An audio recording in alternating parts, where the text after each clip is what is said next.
regarding the artistic project of constructing walls.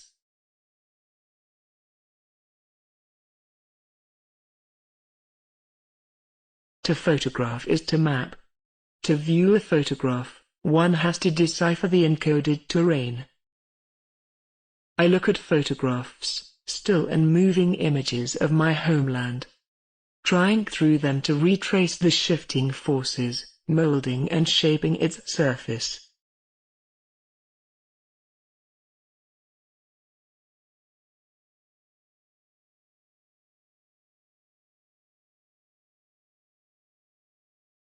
I'm here to conduct a small-scale research.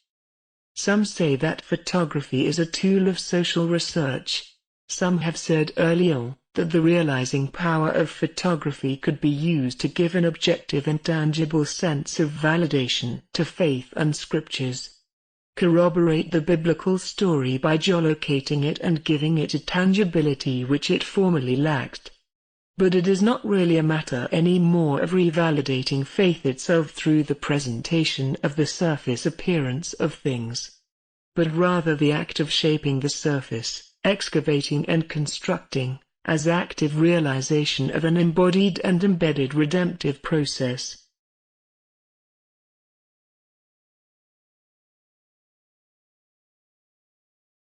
I do not profess, on this small scale, to do more than give its general character, but the point of view was carefully selected at an angle which enables to explain much of the topography of the city.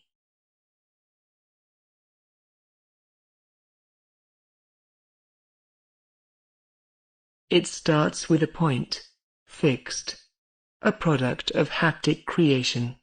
As the first pulse of a light leaves the emitter, hits the physical surface in front of it, millions of beams follow, systematically mapping out all that is within the scanner's range.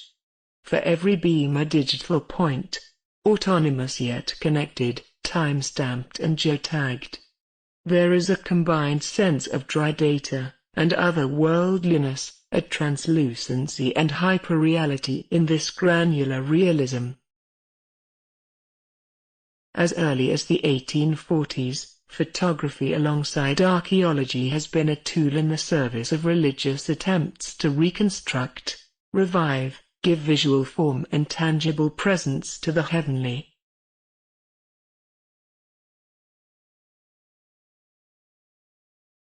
In contrast to their pilgrim and colonial predecessors, Israeli biblical archaeologists had national rather than religious aspirations. Excavations were often carried out by secularists, men who saw the biblical as a historical national text that could fuse the relationship of a national identity to its state. Yet as the decades moved on, the pilgrims' viewpoint gave way, not only to a secular but increasingly to a messianic nationalist view, working to close the gap between image fantasy and facts on the ground. The archaeology itself speaks. This is not just a stone. This wall is not just a wall. I'm not touching just a stone here. I'm touching a stone and I can feel the chisel made by the Canaanites as they made the stone. I feel King David's hand as I put my hand on the stone.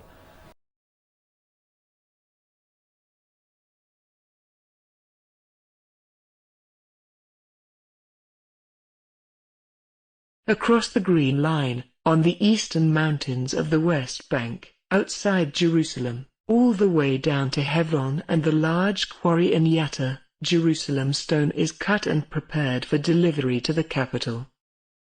This cladding of stone is a visual symbolic mark of inclusion into the jurisdiction of the holy ancient mountain city.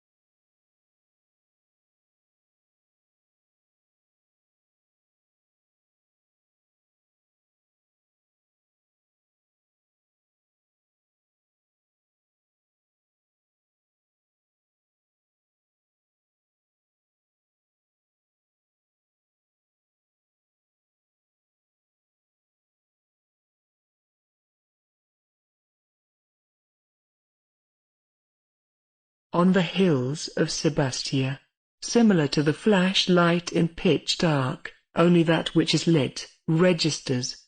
That which is obscured remains blacked out, void.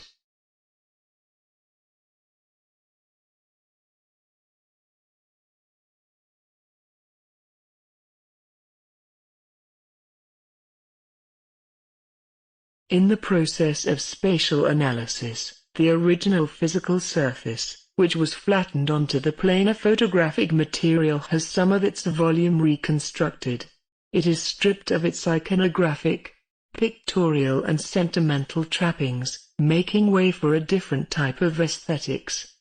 It brings forward the aesthetics of the mechanics of capture, a digital embodiment of the transcoding of an existing terrain onto a three-dimensional grid. The photographic archive, repurposed, can be grasped not as embalmed time but as encapsulated space. Viewing one photographic apparatus through another could then be understood, also, as a forensic reconstruction of the method of spatial deformation performed by the act of original capture.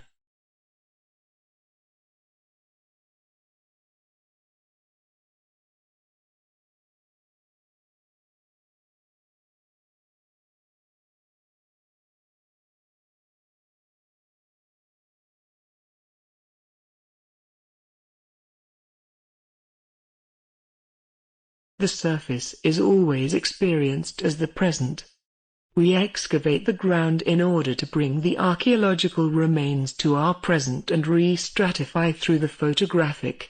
Surface is the great leveling field, on which we unload and burden with our plans and desires.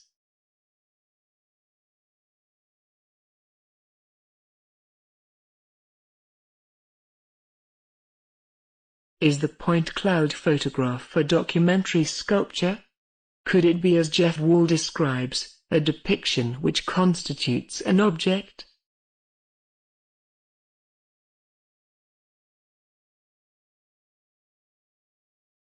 Could our modern state continuously and practically materialize without the photograph?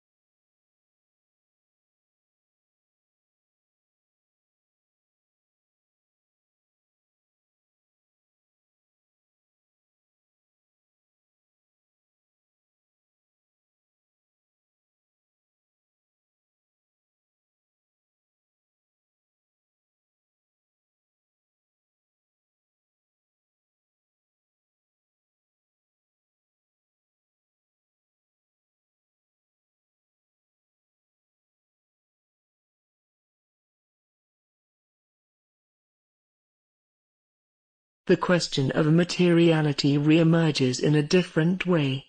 As witness makes way to forensics and we enter the political apparatus of calculation, we can see that photographic space itself is becoming calculable. The materiality of the photograph changes, by definition constructing a photograph which registers only that which can be clearly calculated, that which cannot is left as void.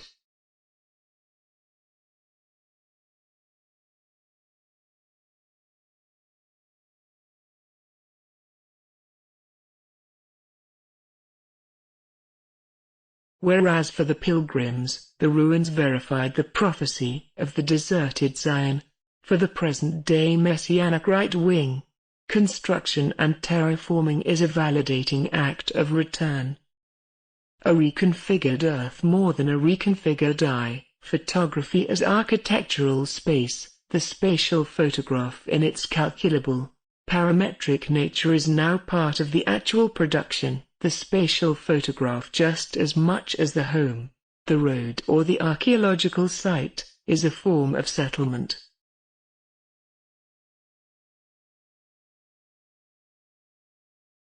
There is not the slightest doubt that we will have a say and an uncompromising say in Israel, which will annex the territories, the West Bank, Gaza, make them part of the state of Israel, and begin the process of moving the Arabs out. The future is ours.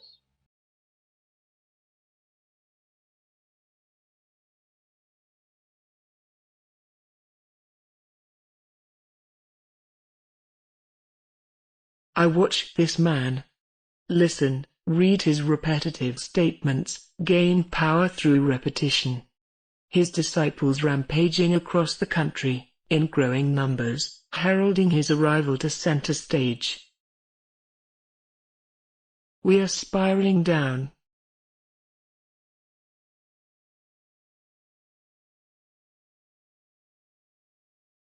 Do not think that one has to be sad in order to be militant, even though the thing one is fighting is abominable. It is the connection of desire to reality, and not its retreat into the forms of representation, that possesses revolutionary force. Believe that what is productive is not sedentary but nomadic. Is this productive?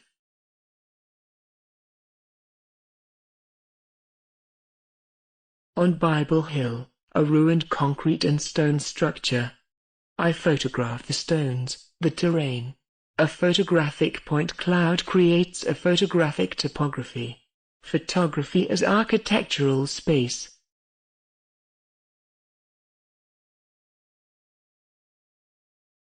Examining this thin surface layer, its thickness is that of a computational point. The solid coherence of the still photograph does not sustain itself here. Nor does the false perception of substance laying below that which is represented by the photographic surface. So much has and still is, thrown so to speak, laid and burdened on top of this still and mute registration of returning light.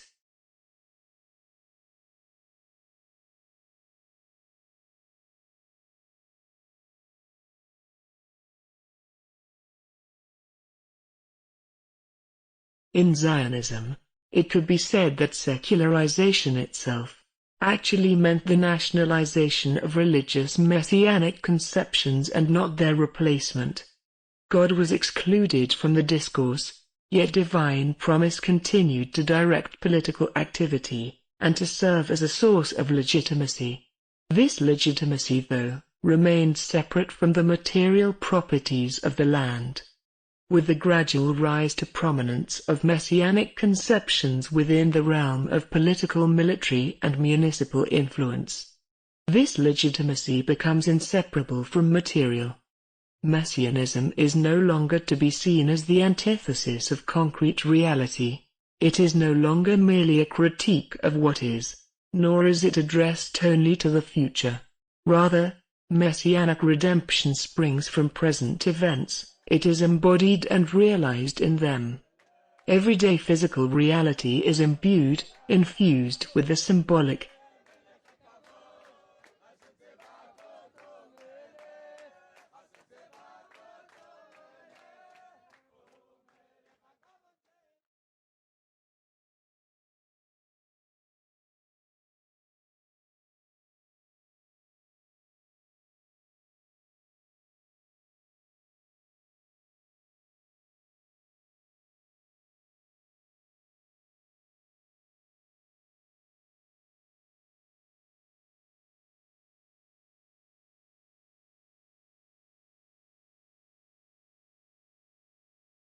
There is a kind of conflicting distant intimacy in the act of stepping into the point cloud and approaching the thin layer of ground, examining its point of contact with the shell of a place and a person long gone.